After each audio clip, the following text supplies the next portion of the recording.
Et bonjour à tous et bienvenue sur Vision Crypto en ce 23 décembre 2024.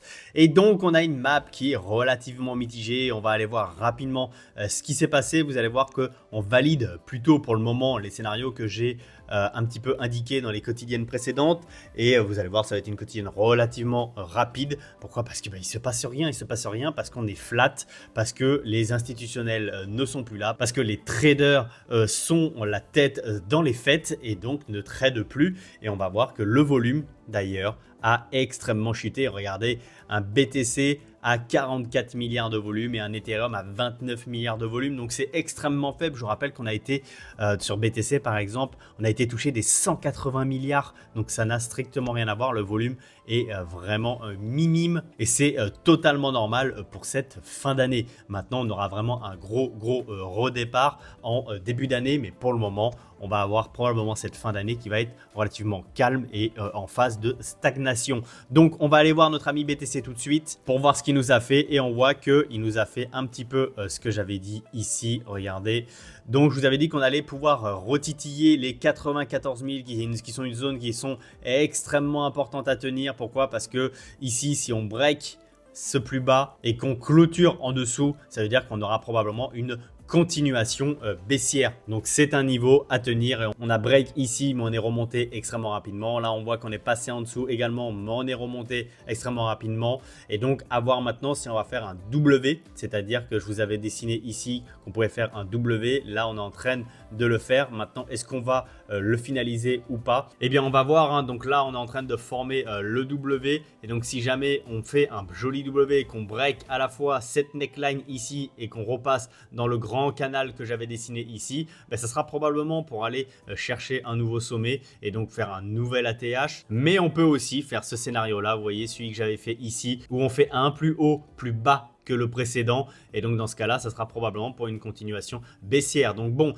je vais pas me répéter. Si jamais vous n'avez pas pris connaissance des potentiels scénarios, je vous invite à aller regarder les deux dernières quotidiennes. Ça vous donnera plein d'éléments sur les targets qu'on peut atteindre à la baisse ou les targets qu'on peut atteindre à la hausse. Mais un scénario aussi qui peut se produire, c'est simplement qu'on reste ici et qu'on fasse un gros range sur ce support et qu'il ne se passe rien avant 2025. On voit que sur la BTC dominance, on est plutôt en stagnation également. On a eu un gros retracement ici, mais on a repris pas mal de force et là on stagne. Sur le total 3, comme je l'ai indiqué hier, c'était pas très joli. Je pense qu'on ira chercher de toute façon ici cette RLZ et le support. Il y a quand même de très fortes probabilités. Hein. La pattern est vraiment pas jolie. Donc je pense, si jamais on vient ici, que le mieux c'est de jamais ouvrir son wallet, passer les fêtes avec vos proches et surtout ne regardez pas votre wallet.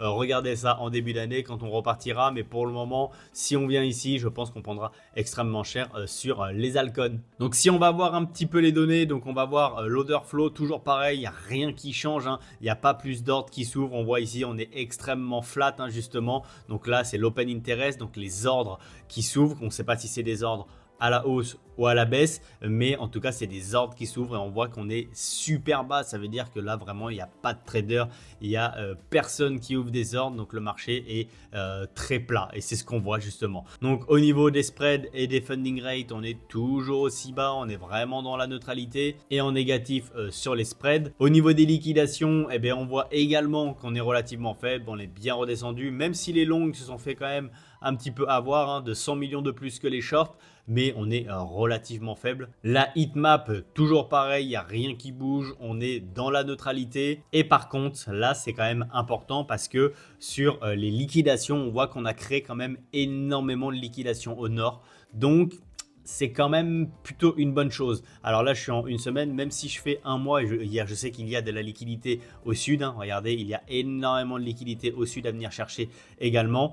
Mais on a recréé vraiment beaucoup de liquidité au nord. Donc voilà, ça va être très mitigé. Je vous rappelle quand même ce qu'on peut très bien faire.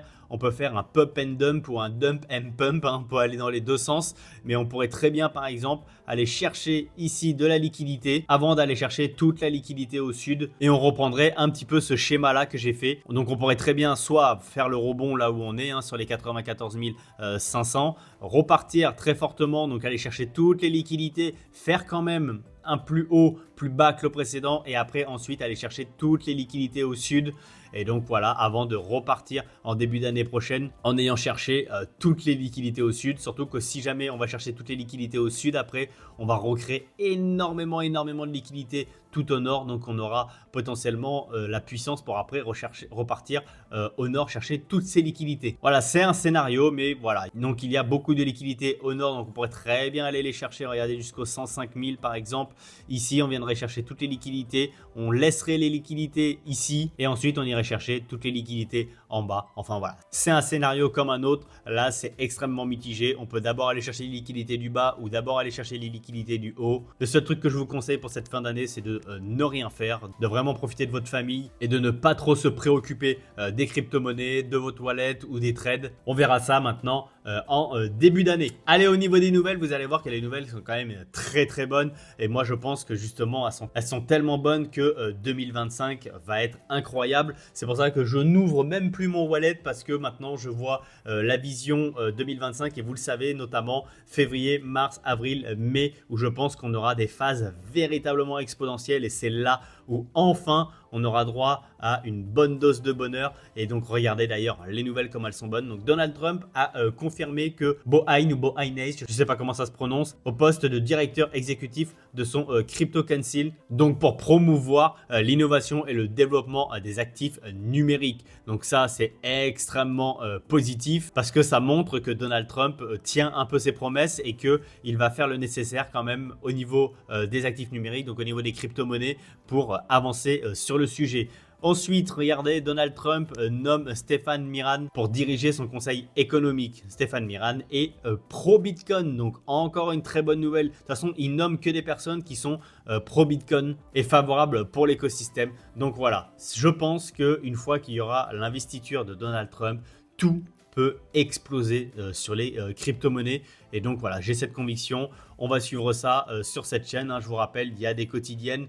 Chaque jour, on voit un petit peu le marché. On voit où est-ce qu'on en est en termes graphiques, les possibilités, les scénarios et les nouvelles. Donc d'ailleurs, si vous voulez me suivre, n'hésitez pas à cliquer sur le bouton abonner. Ça donne énormément de force à la chaîne. Ça me fait extrêmement plaisir et c'est entièrement gratuit pour vous. Et on passe à la prochaine nouvelle qui est encore bonne. Hein. La banque allemande DK Bank a reçu une licence de conservation de la crypto-monnaie de la part de BaFin et de la Banque centrale européenne. Donc DK Bank a déclaré que cela permettait à la banque d'opérer dans toute l'Europe en vertu de la réglementation MiCA. Donc encore une fois, les banques également avancent sur les crypto-monnaies et ils n'ont pas le choix. De toute façon, il va falloir que toutes les banques avancent à ce niveau-là, mais on voit que petit à petit, ça avance et donc c'est encore extrêmement positif. Donc les nouvelles sont vraiment très bonnes. Et là, la plus grosse nouvelle, alors ça serait incroyable. Donc les Émirats Arabes Unis posséderaient, attention c'est une supposition, 40 milliards de dollars de crypto, c'est énorme. Donc qui c'est qui a dit ça?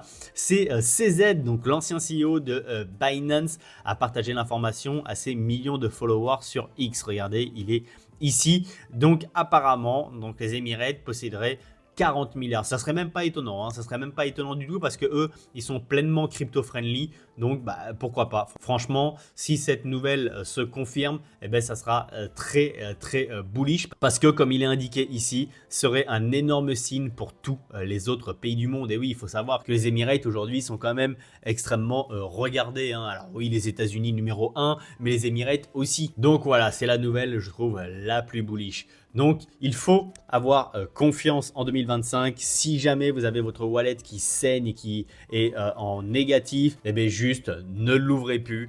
Attendez début d'année prochaine et si vous pensez véritablement qu'il va y avoir ce bull run et la phase haussière et surtout la altcoin season qu'on attend, on est tous extrêmement exposés aux altcoins, eh bien, il faut juste être patient. Vous êtes à la dernière ligne droite, donc vous allez certainement pas trébucher maintenant. Si jamais vous avez besoin de soutien, n'hésitez pas à rejoindre notre groupe Telegram, il est entièrement gratuit et on est un groupe extrêmement soudé, donc vous pouvez partager vos inquiétudes et vous serez très vite rassurés. Les membres sont extrêmement bienveillants. Voilà, c'était tout pour cette quotidienne. Oui, elle est relativement courte, mais parce qu'il n'y a pas grand chose à dire, juste les nouvelles qui sont extrêmement bullish, mais le marché sinon est extrêmement plat. Donc voilà, on va pas faire une quotidienne de 30 minutes si jamais, et il n'y a pas grand chose à dire. Juste à 17h, il y a une vidéo qui va sortir, c'est l'analyse du wallet d'un abonné. Et donc, je pense qu'elle peut être relativement intéressante parce que c'est un wallet qui est extrêmement risqué. Donc la vidéo sortira à 17h. Pour les personnes justement qui ne veulent pas la louper et qui ne sont pas encore abonnés, justement, abonnez-vous et activez la petite cloche